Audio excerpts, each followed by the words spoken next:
Good morning, children. In the preceding section, we had discussed the spermatogenesis and oogenesis, that is the formation of sperm and formation of ova. In yesterday's video, we had seen the formation of ova. Ova is formed in the ovary and there are two ovaries, but alternatively per month from each ovary one ova is formed. And the formation of complete ova from the fetal ovary till the puberty, it approximately takes 13 years, but this is to be included in oogenesis. Today we are here starting. Once the ova is formed, then there are two possibilities: if the ova will get fertilized with the sperm or if it will not get fertilized with the sperm. But today we are here discussing that if the ova is released from the ovary, that is called as ovulation, and if it is not fertilized with the sperm, then what will happen?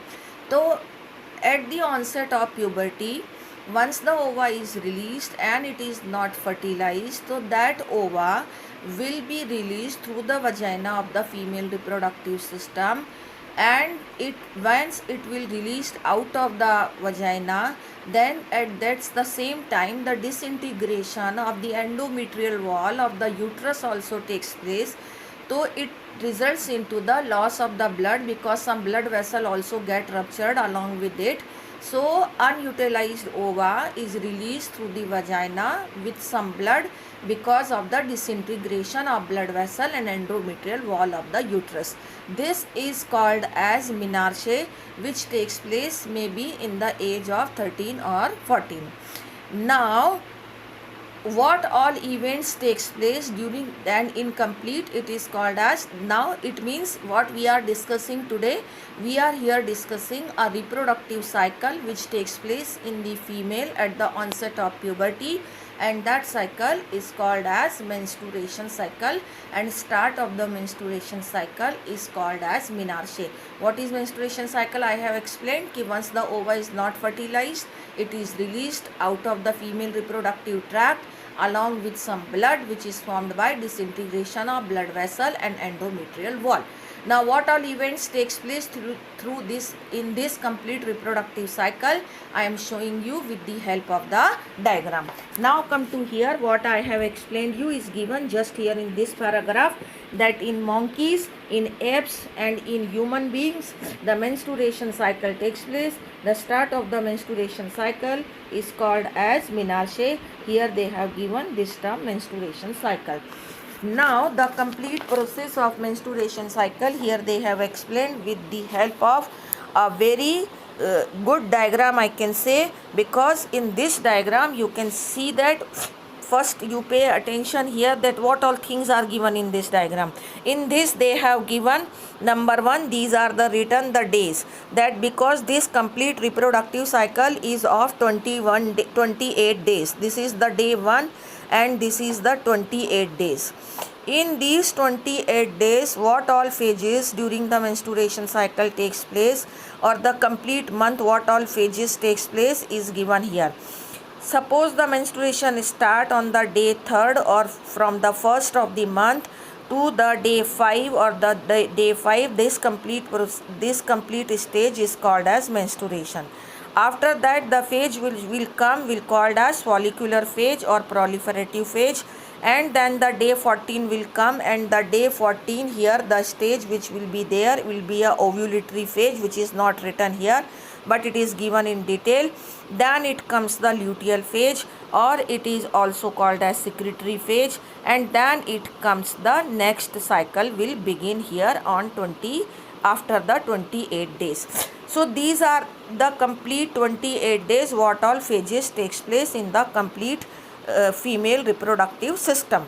Okay, so these are the phases. First is the menstrual phase, then follicular phase, then ovulatory phase, then luteal phase, and then the next menstruation will start.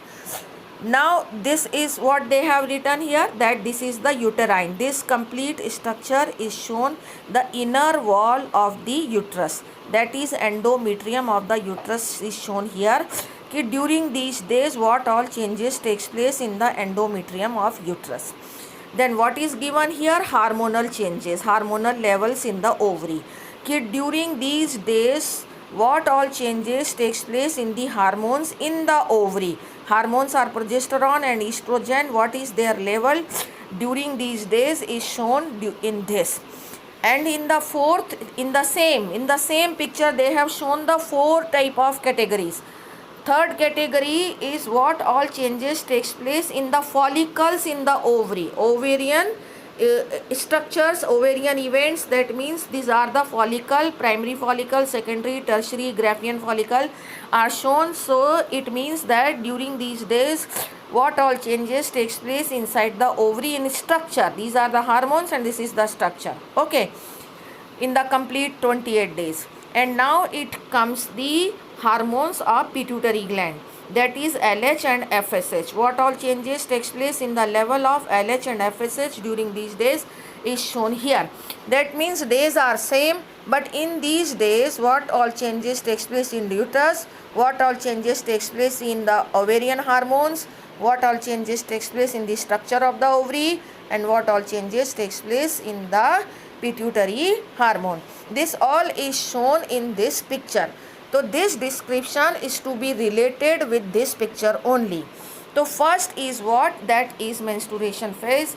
As I told you, here they have explained that once the ova is not fertilized, it will release because of the, as they have written here, breakdown of the endometrial wall takes place, and so that blood vessel will also get ruptured and the unutilized ova will be released through the vagina. This phase is called as menstruation phase, which is explained here as I have written the point number 1. You will also put in your book the point number 1 here. And then comes the point number 2. Point number 2, because in NCERT they have not put the heading in the description here, so they have written heading, but here they have not written, so you yourself has to makes the heading here. Now it is called as follicular phase. Follicular phase means what? When from the day 5 to the day 14, the development of follicle, as I have shown you in the previous lecture, the development of follicle within the ovary. This is primary follicle, secondary follicle, tertiary follicle and Graafian follicle. These all changes takes place within the ovary from the day 5 to the day 14. From the day 14 to day 14. So this is here given, these are the follicular changes, and this is primary, secondary, tertiary and Graafian follicle, and then follicle from the at 14 day, this is the release of ova, but it will come in the next stage. And now what all hormonal changes takes place in the follicular phase? The level of estrogen and progesterone is not changing, but the level of estrogen is keep on increasing in these days in the follicular phase.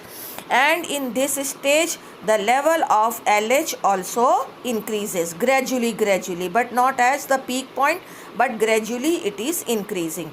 So here it is written in the follicular phase what all changes takes place. You are to convert it in points, that the proliferation of endometrial wall takes place, level of estrogen increases, development of follicles takes place, and level of LH also increases. These 4 events takes place in the follicular phase, which is explained here. Everything is explained here that you will find out. Now they are saying here LH and FSH level also increases gradually in the follicular phase.